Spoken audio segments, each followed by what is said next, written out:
ভুলতে পারি না।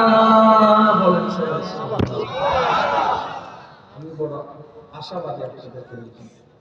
কিছু কিছু মানুষের চেহারা দেখছি আমি এখানে, যারা রবের প্রেম সাগরে ডুব দিতে চাচ্ছে।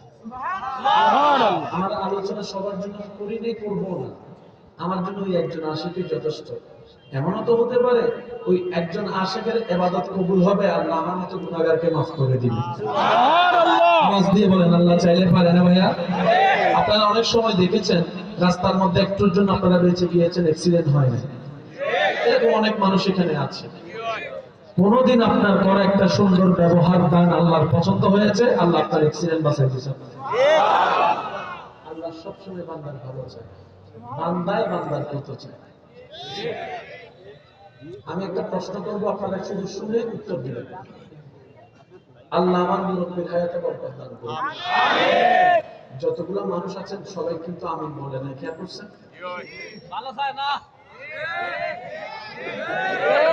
এই কারণেই আমরা আসলে নিতে জানি না।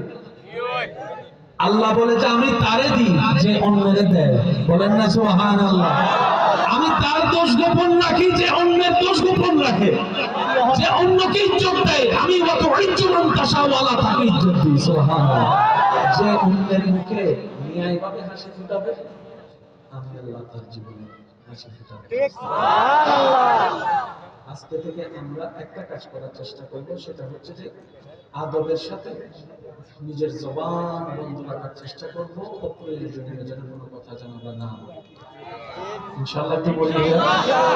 প্রথম প্রথম তো কোনো কিছুই সম্ভবপর নয়, চেষ্টা করলে একদিন সব সম্ভব হয়ে যাবে। কথা বলেন ঠিক কি না? যত ঝামেলার মূল এই একটা নরম জিনিস, এখান পর্যন্ত পুরো সেট করে গেছে।